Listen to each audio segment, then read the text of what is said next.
오늘 주신 하나님 말씀은 요한복음 15장 4절부터 7절까지 말씀입니다. 요한복음 15장 4절 이의 말씀을 제가 봉독하겠습니다. 내 안에 머물러 있어라. 그리하면 나도 너희 안에 머물러 있겠다. 사람이 내 안에 머물러 있고 내가 그 안에 머물러 있으면 그는 많은 열매를 맺는다. 너희가 내 안에 머물러 있고 내 말이 너희 안에 머물러 있으면 너희가 무엇을 구하든지 다 그대로 이루어질 것이다. 아멘.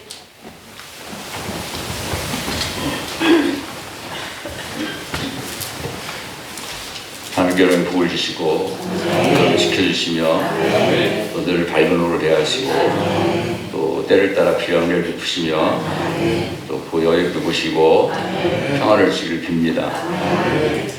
서울 종로구로 한번 가보겠습니다. 네, 안녕하세요. 처음 보는 대기팀이에요. 네, 현재 대기팀 108팀이거든요. 예? 아니 108명이 들어갔어. 108팀은 처음 보네. 대기분 270. 오늘 275명. 오. 멋있는 거예요. 아니 여기 뭐 파는 집이에요? 베이글밖에 안 팔아요? 근데 이렇게 줄 서요? 아니 진짜 이렇게 할 집인 거예요.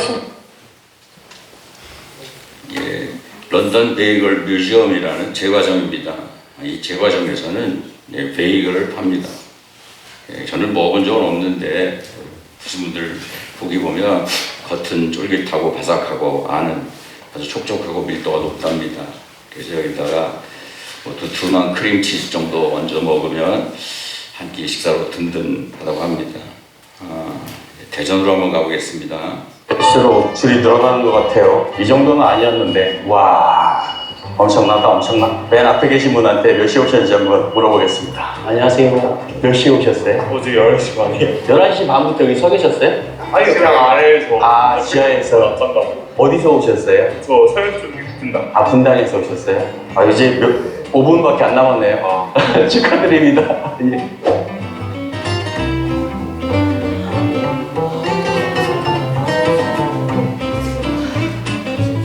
저도 성심당 줄 여러 번 서봤지만 이 정도는 처음 봐요. 지금 8시 좀 넘었어요. 입장이 시작될 것 같아요. 앞으로 한 발씩 나가고 있습니다. 여기 담요, 낚시 의자 가져오신 분들도 계세요. 야, 이 줄만 따라갔을 뿐인데 운동되네. 지금 약 200m 정도 걸어왔고요. 지상줄은 지하줄보다 100m 정도 더 긴 것 같아요. 성심당 케이프티크에서 여기 대전 스카이로드까지 길이 꽤 먼 거리거든요. 근데 한 바퀴 삥 둘러가지고 줄이 안 끝나. 이건 대전 언젠가에 하겠던 대전 성심당 제과점입니다. 이 제과점에서 가장 인기 있는 것이 딸기 시루 케이크라고 하는 것과 그리고 튀김 소보로입니다. 튀김 소보로는 제가 몇 차례 먹어봤어요. 겉은 바삭하고 속은 아주 달콤한데 그걸 기름에 튀겨내서 고소함이 아주 배가 됩니다. 한 입 먹으면 이래서 사람들이 줄을 서서 이런 걸 사는구나라고 이해됩니다. 성심당에서 파는 케이크와 빵의 종류가 여러분 무려 한 500여 가지 정도 됩니다. 그런데 그 전날 11시 30분부터 그 다음날 8시까지면 이게 정확히 20시간 30분인데 여러분들은 케이크나 빵을 사기 위해서 20시간 30분 기다릴 수 있어요? 요즘 대한민국이 말 그대로 빵 전성시대입니다. 1970년대 동서식품에서 커피 믹스를 개발했어요. 그래서 사람들이 커피를 아주 쉽게 접할 수 있게 됐습니다. 그리고 1978년에 커피 자동 판매기가 나타났어요. 등장했어요. 그래서 그때부터는 커피가 일상의 문화가 됐습니다.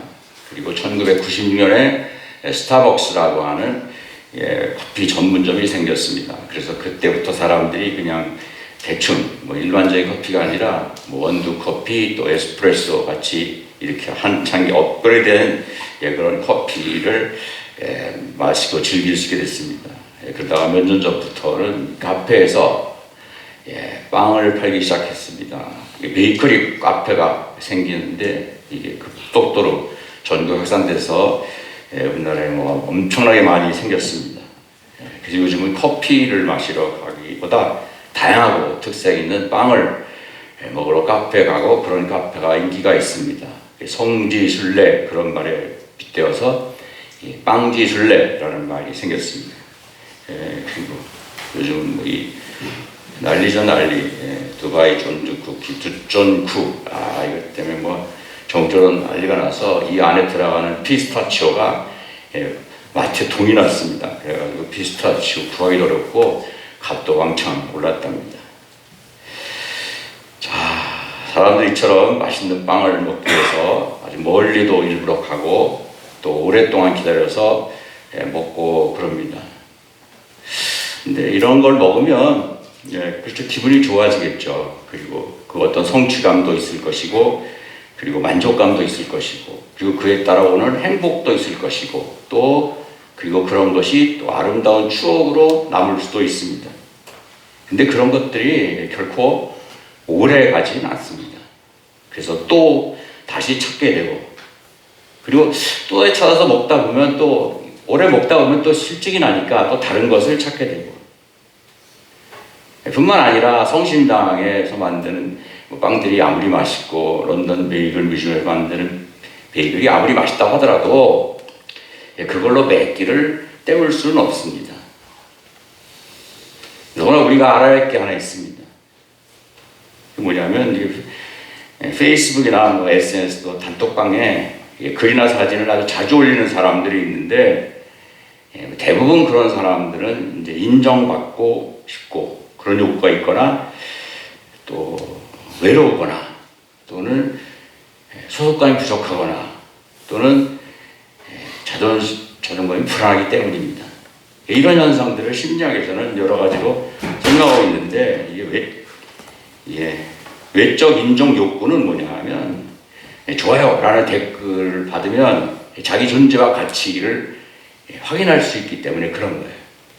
그 다음에 자기 결핍 대상은 굉장히 유명한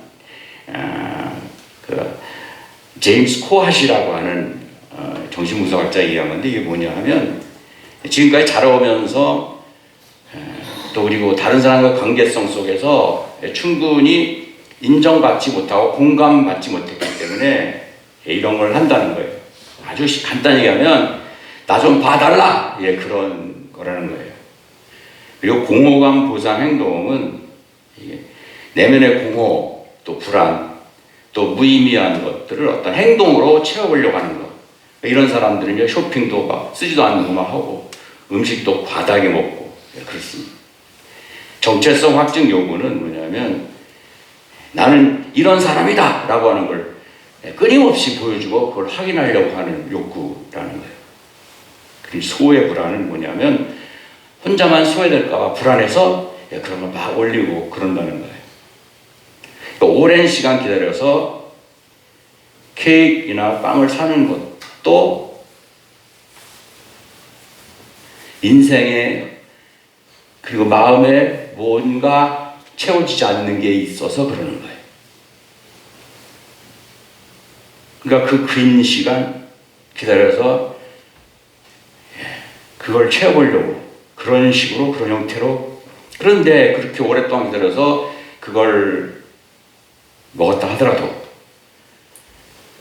그 마음에 깊이 쌓여있는 저 밑에 가라앉아 있는 그 허기가 채워지냐?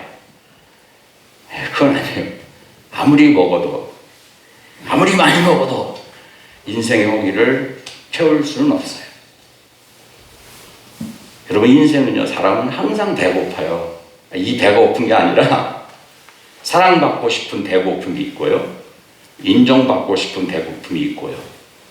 그리고 의미 없이 살고 싶지 않은 배고픔이 있고요. 그리고 지혜와 지식에 대한 배고픔도 있고 어떤 감성적으로 좀 풍부해지고 긋고 싶은 배고픔도 있고 안정에 대한 배고픔도 있고 누구나 다 행복하고 싶은 배고픔도 있고 성공에 대한 배고픔도 있고 물질에 대한 배고픔도 아주 커요. 항상 배고픔을 느끼고 삽니다. 근데 이런 것들에 대한 배고픔이 그 어떤 빵으로 채워지고 그 그 어떤 맛있는 당도가 높은 그런 걸로 채워집니까? 아니에요. 세상에 그 어떤 빵도 입으로 들어가는 음식도 우리의 불안한 마음을 잠재우지 못하고 살아가면서 당하는 문제들을 해결하지 못하고 어떤 질병도 치료하지 못하고 나아가 죄의 문제, 죽음의 문제에 결코 해결커녕 타치할 수도 없습니다. 근데 이런 세상의 빵과는 다른 빵이 또 하나 있어요. 그 여러분 잘 아시는 예수님이라는 빵입니다. 놀라운 것은 그 빵을 먹으면 인생의 모든 허기가 다 채워집니다. 요한복음 6장 35절에 한번 크게 시작. 예수께서 내가 생명의 빵이다. 내게로 오는 사람은 결코 줄이지 않을 것이다. 아멘. 잘하셨어요. 근데 좀 더 크게 시작.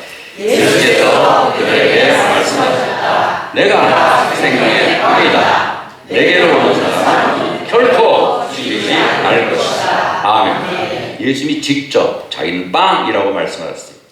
그것도 그냥 빵이 아니라 무슨 빵? 생명의 빵이라고 했어요. 그래서 나한테 와서 나를 먹으면 너희 결코 배고프지 않고 줄이지 않을 것이라고 분명히 말씀하셨어요. 여러분 이 빵을 드시기 바랍니다. 모두 먹기를 축복합니다. 여러분이 갖고 있는 모든 허기를 이 빵으로 해결하기를 축복합니다. 그리고 이것을 예수님이 엄청난 말씀을 하셨어요. 자 시작. 내가 진정으로 너에게 말한다. 너희가 나의 살을 먹지 아니하고 또 나의 피를 마시지 아니하면 너희 속에는 생명이 없다. 내 살을 먹고 내 피를 마시는 사람은 내 안에 있고 나도 그 사람 안에 있다. 아멘. 예수를 먹으면 어떻게 된다? 예수님이 내 안에 계신다고 했어요. 여러분 이 말이 잘 이해가 됩니까? 예수를 먹는다. 그럼 예수님이 내 안에 계신다. 그러면 예수님이 주시는 생명으로 살 수 있다. 우리가 수요일마다 히브리서에 대해 배우고 있는데 히브리서는 계속해서 우리에게 나가라 라고 말씀하고 있어요. 그럼 어디로 가나? 어디로 가야 되나? 그것이 바로 그 목적지가 예수님이세요. 근데 히브리서는 다른 성경에서 설명하고 있지 않은 한 50여 가지나 되는 새롭고 독특한 예수님의 모습과 예수의 정체성을 설명하면서 그 예수님에게 가라 라고 얘기하고 있어요. 그렇게 해서 가서 너희들이 더 성장하고 더 발전하고 더 깊은 은혜를 누리고 다른 곳에서 누릴 수 없는 색다른 은혜, 새로운 은혜, 풍성한 생명을 누리라 고 얘기하고 있어요. 근데 그 다음 예수님에게 가는 게 뭘까? 지금처럼 교회 와서 말씀을 듣고 예배를 드리는 거나 늘 예수님을 묵상하면서 생각하는 것일까? 아니 예수님의 이름을 부르고 예수님의 이름으로 기도하는 것일까? 또 예수님에게 찬양하는 것일까? 이런 것들이 다 예수님에게 가는 것이지만 히브리서는 이런 것과 다른 차원에서 예수님에게 가라고 우리에게 말씀하고 있는데 그게 바로 예수님을 먹으라는 것입니다. 뭐라고요? 먹어라. 히브리서 13장 10절에 보면 시작. 우리에게는 한 제단이 있습니다. 그런데 사람들은 우리의 이 제단에 놓은 제물을 먹을 권리가 없습니다. 아멘. 여기 제단에 놓인 제물은 뭐냐면 이게 소양 이게 아니라 우리를 위해서 속죄 제물로 돌아가신 예수님이에요. 예수님. 근데 이 유대교의 성전에서 섬기는 사람들은 예수님을 먹을 권리조차 없다 그랬어요. 이게 뭐냐면 구약시대 예수님 당시까지 전까지 하나님께서 주신 율법을 잘 지키면 그게 하나님을 잘 섬기는 것이라고 생각했던 사람들, 이런 사람들은 예수님을 먹을 권리조차 없다 그 말이에요. 그런데 우리들은 예수를 먹을 권리가 있다 이 말이에요. 예수님에 대해서 배워서 아는 게 아닙니다. 예수의 말씀을 믿는 것도 아닙니다. 예수를 따라가는 것도 아닙니다. 예수를 먹는 겁니다. 우리가 음식을 먹으면 그 음식이 소화돼서 몸의 일부가 됩니다. 그러면 숨 쉴 때 들어온 산소와 그게 만나서 타요. 그런 에너지가 돼. 그 에너지를 가지고 우리가 살아가듯이 예수를 먹어서 그 예수님이 주시는 생명으로 예수님의 은혜로 살아라. 거기까지 너희들이 나가야 된다. 이게 히브리서가 우리에게 가르쳐주는 신앙의 교훈이에요. 예수님을 아는 신앙에서 어디로? 먹는 신앙으로 나가야 되고, 예수님을 믿는 신앙에서 어디로? 먹는 신앙으로 나가야 되고, 예수님을 따르는 신앙에서 어디로? 어려워요? 그게 어디로? 먹는 신앙으로 나가야 합니다. 그래서 나가기를 축원합니다. 그리고 그 다음 예수를 먹는 게 뭐냐? 아주 간단히 한마디로 얘기하면 예수를 인격적으로 만나는 겁니다. 기도하다가, 찬양하다가, 예배드리다가, 말씀을 읽다가 예수를 만나는 거예요. 그래서 예수를 내 안에 모셔드리는 거예요. 예수님과 하나가 되는, 예수님과 연합하는 거예요. 여러분 모두 그렇게 되기를 축원합니다. 히브리서 2장 11절에 보면 시작. 거룩하게 하시는 분과 거룩하게 되는 사람들은 모두 한 분이신 아버지께 속합니다 라고 번역이 되어 있어요. 그런데 이 번역은 정말 잘못한 번역이에요. 이게 원어가 모두 한 분이신 하나님께 속합니다 라고 하는 이 말의 원어가 헤노스 판테스인데, 이 에너지 원어가 이제 헤이스예요. 이게 뭐냐면 헤이스라는 말은 원이에요. 원, 하나. 그리고 판테스는 뭐냐면 all이에요. 모두예요. 모두. 이걸 어떻게 번역해야 되나 하면 이렇게 번역해야 돼요. 시작. 거룩하게 하시는 분과 거룩하게 되는 사람들은 모두 하나다.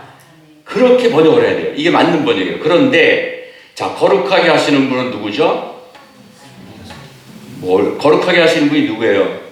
예수님이잖아요. 예수님 우리의 죄를 용서해주고 우리를 거룩한 존재로 만드셨잖아요.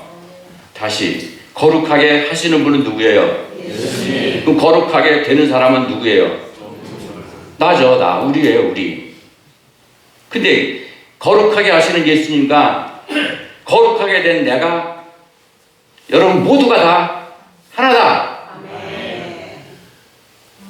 정말 이해하고 하시는 거예요? 성경을 번역하는 사람조차 어떻게 예수님과 우리가 하나가 될 수 있냐라고 이해가 안 된 거예요. 그래서 엉뚱하게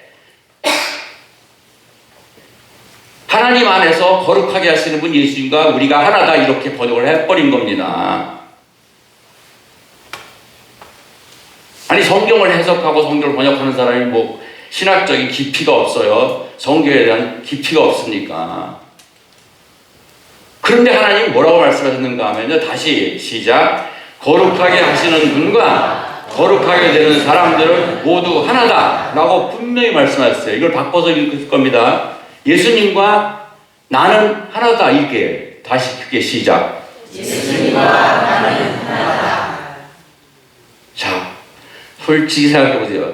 이해됩니까? 이건요, 기가 막힌 말이에요. 엄청난 말입니다. 어마어마한 이야기예요. 1882년에 이수정이라고 하는 사람이 고종의 허락을 받고 일본의 신사유람단과 함께 갔습니다. 근데 마침 동경제국대학에서 한국어를 가르칠 강사를 초청해서 이 한국어를 가르칠 이제 강사로 발탁이 되었어요. 그래서 동경제국대학에서 한국어를 가르치는데 그 당시 그 대학에 있던 농학 박사인 츠다센 교수를 만났습니다. 츠다센이 누군가 하면 이 한복 입은 이수정 씨 바로 왼쪽에 있는 양복 입은 분이 이 츠다센 교수예요. 그는 개신교 신자였습니다. 그 츠다센이 이수정에게 성경을 줬어요. 당시 메이지 유신으로 인해서 근대화를 이루어서 우리나라보다 모든 면에서 앞서 있던 나라, 그리고 그 당시 최고의 학문인 농학 박사가 준 선물이니까 그걸 안 읽을 수가 없어 읽었어요. 그러다가 엄청난, 마치 몰로 머리를 맞은 것 같던 엄청난 충격을 받았습니다. 그게 어딘가 하면 요한복음 15장이에요. 한번 크게 시작. 내 안에 머물러 있어라. 그리하면 나도 너희 안에 머물러 있겠다. 사람이 내 안에 머물러 있고 내가 그 안에 머물러 있으면 그는 많은 열매를 맺는다. 너희가 내 안에 머물러 있고 내 말이 너희 안에 머물러 있으면 너희가 무엇을 구하든지 다 그대로 이루어질 것이다. 아멘. 아니 뭐라고? 신이 우리 인간 안에 오신다고? 신이 그래서 인간 안에 사신다고? 조선시대는 유교가 국교였습니다. 그래서 이수정은요, 유교에 대해서 해박한 지식을 갖고 있었습니다. 더군다나 그 전에 들어왔던 불교에 대해서도 아주 많이 알고 있었어요. 그런데 이제까지 자기가 알고 있던 그 어떤 종교에서도 그 종교에서 믿는 신이 인간 안에 온다는 이야기를 들어본 적이 없었어요. 아니, 그거를 상상도 하지 못했습니다. 근데 우리 기독교로 얘기하면 하나님께서 인간 안에 오신다고 했어요. 이 말을 읽고 엄청난 충격을 받은 거예요. 그래서 그 자리에서 예수님, 나에게도 와 주세요 하고 예수님을 영접했어요. 그런데 정말 예수님이 오셨어요. 와.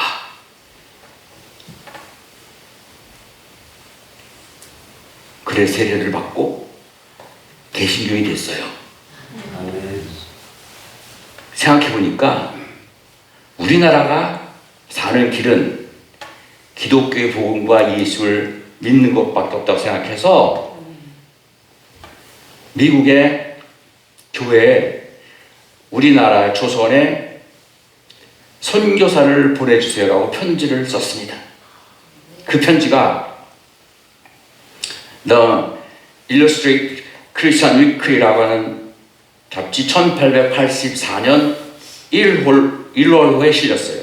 그리고 미셔너리 리뷰라고 하는 잡지도 실렸는데 기사의 제목이 뭐냐면 마케도니안 콜이에요. 마게도니아인의 부름. 설명해야 됩니까? 마게도니아의 부름이 뭔지? 바울이 터키에서 계속 선교 전도하려고 하는데 밤중에 환상에 저 건너 마게도니아, 지금의 그리스, 유럽 사람이 나타나서 건너와서 우리를 좀 도와주세요 라고 하는 환상을 보고 터키의 전도를 접고 유럽으로 건너간 그 마게도니아 사람의 부름이라고 하는 제목으로 소개됐어요.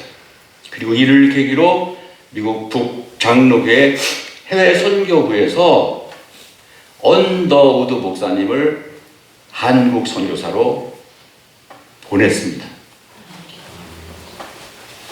이수정이 우리나라가 사는 길은 기독교를 받아들이고 예수님이 생명이신 예수님을 영접하는 것이라 생각해서 마가복음을 우리나라 말로 번역을 하고, 그래서 언더우드 목사님, 아펜셀라 목사님이 일본을 거쳐서 우리나라에 들어올 때 이미 우리나라 말로 번역된 우리나라 말 성경을 가지고 들어오셨어요. 2000년 기독교 선교 역사에 그런 예는 오직 우리나라밖에 없습니다. 제가 무슨 말을 하려고 이걸 소개시켜 드렸는가 하면 140년 전에 난생 처음 성경을 읽던 사람이 예수님이 내 안에 오셔서, 하나님이 내 안에 오셔서 나와 하나가 된다는 말씀을 읽을 때 그 진리를 깨닫고 예수를 영접하자 예수님이 오셔서 예수를 만났습니다. 그런데 이해하고 들으세요? 수십 년간 예수를 믿었는데도 불구하고 수십 년간 하나님의 말씀을 보고 듣고 읽은데도 불구하고 수십 년간 요한복음에 그런 말씀이 있다는 것을 알고 있음에도 불구하고 예수님이 내 안에 들어오신다는 그 진리를 깨닫지 못하고 그래서 예수님께 나가지 않고 그래서 예수님을 만나지 못하고 그래서 예수님을 내 안에 모시고 살지 못하고 그래서 예수님이 주시는 그 엄청난 어마어마한 생명을 누리지 못하고 살면 그게 얼마나 억울한 일이냐는 거예요. 딸기씨로 못 먹어서 억울한 게 아니라 예수를 못 먹으면 아니 아무것도 기독교된 전 이해가 없는 사람이 성경 한 번 읽다가 그 진리를 깨닫고 예수를 영접했는데 수십 년간 예수를 믿었음에도 불구하고 그 예수를 내 안에 영접하고 그 예수님이 내 안에 계셔서 나에게 주시는 생명을 누리고 살지 못한다면 그게 얼마나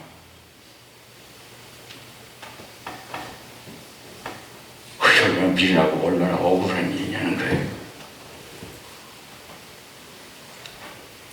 그러니 다 예수님에게 가세요. 아멘. 왜? 아멘. 다 예수님에게 가기를 축복합니다. 아멘. 어릴 때 가면 어릴 때일수록 더 빨리 예수를 만날 수 있어요. 나이가 들고 그러면 세상에 때가 묻어서 상대적으로 점점 더 힘들어서요. 여기 우리 자녀들에게는 소망이 있어요. 회원아, 그렇지. 저 원하던 청주고등학교 갔어요. 청주고등학교 가는 것도 중요하지만 예수님이 가는 게 더 중요해.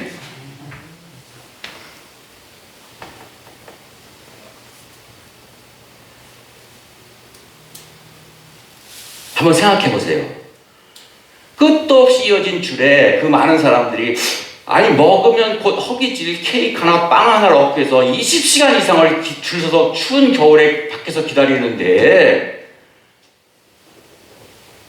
왜 우리는 왜 우리는 모든 허기를 채우실 생명의 예수를 만나기 위해서 20시간 노력을 하지 않나는 거예요. 왜 안 와요?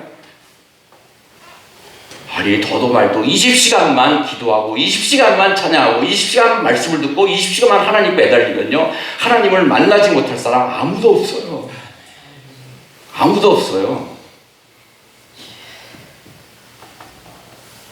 아 그게 좀 너무 과한가요? 저 처음 불 받은 게요 2시간 목이 터져라 찬양하고 하니까 확 오더라고요. 2시간만 해도 돼요. 2시간만 해도 돼요.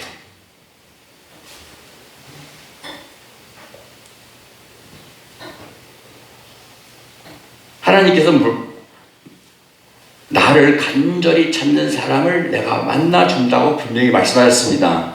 예수님은 내게서 와서 먹고 마시라고 분명히 말씀하셨습니다. 돈이라는 빵, 내가 원하는 대학이라는 빵, 어떤 성공이라는 빵, 더 많고 더 좋은 농장물이라는 빵, 뭐 건강이라는 빵 얻기 위해서 노력해야 되지만 그것만이 아니라 모든 것을 주고 모든 것을 가능케 하는 예수님이라는 빵을 먹기 위해 빵을 얻기 위해 노력하기를 축원합니다. 그 빵만 먹으면 항상 기뻐할 수 있습니다. 부족한 게 있어도 모자란 게 있어도 내 삶에 베푸신 하나님의 은혜가 너무 고맙고 감사해서 자족하며 감사할 수 있습니다. 예전까지 있던 어떤 원한과 미움도 다 놓고 용서할 수 있습니다. 누구든지 사랑할 수 있습니다. 여러분이 많이 좋아하시는 말씀이에요. 내게 능력 주시는 자 안에서 내가 뭐든 할 수 있다고 내가 갖고 있는 어떠한 지성과 노력과 어떤 육체적 여러 한계를 뛰어넘어서 내가 스스로 할 수 없는 일을 하게 됩니다. 그분이 내 영혼을 살게 하시고 강건하게 하시고 예민하게 하셔서 내 영혼이 잘되게 하시고 그래서 내가 그 주님이 주시는 그 은혜로 능력으로 하는 모든 일도 잘 되고 강건한 삶을 살아갈 수가 있습니다. 지혜롭고 슬기로운 사람도 될 수 있고 무엇보다 영원한 생명을 우리가 장차 누릴 수 있습니다. 이것이 바로 예수님이 우리에게 주신다고 하신 생명입니다. 생명. 우리의 육체에 이 옷을 벗을 때 얻게 되는 영원한 생명만이 아니라 이 세상에서 우리가 살아갈 때 육체에 필요한 생명, 아멘. 아멘. 여러분의 정서와 마음에 필요한 생명, 아멘. 여러분의 정신에 필요한 생명, 아멘. 여러분의 가정에 필요한 생명, 여러분의 자녀에 필요한 생명, 여러분의 생업에 필요한 생명, 여러분의 삶의 모든 것에 필요한 생명을 예수님 내가 온 것은 그 생명을 주고 더 풍성하게 주어 풍성하게 누리려 함이라 말씀하는 그 생명,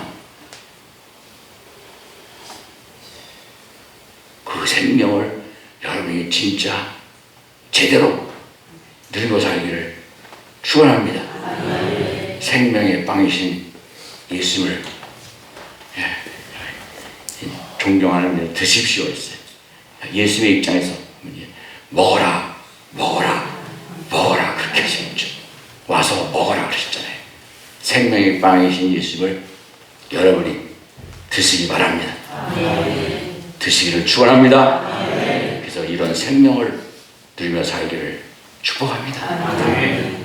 기도합시다.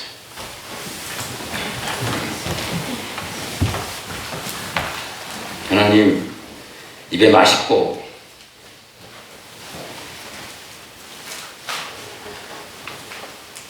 입에 좋은 빵만을 찾아다니는 그런 사람들을 되지 않게 하여 주시옵소서. 생명의 빵이신 예수를 찾고 예수를 먹는 사람 되게 하여 주시옵소서. 그래서 바울처럼 나는 내가 사는 것이 아니라 내 안에 계신 그리스도가 산다고 하는 고백을 할 수 있게 하여 주시옵소서. 무엇보다 생명이시고 생명을 주기 위해서 이 세상에 오신 예수님이 주시는 그 온갖 생명을 누리며 살게 하여 주시옵소서. 다른 그 어떤 것이 아니라 예수님으로 인해 배부른 삶과 예수님으로 인해 배부른 인생이 되게 하여 주시옵소서. 생명이신 예수님이 주시는 생명을 누릴 뿐만 아니라 그 생명을 나누고 베풀고 전해서 생명을 살리는 삶을 살아가는 진정한 하나님의 자녀 그리스도의 제자들 되게 하여 주시옵소서. 생명이신 우리 구주 예수 그리스도의 이름으로 간절히 기도드리옵나이다.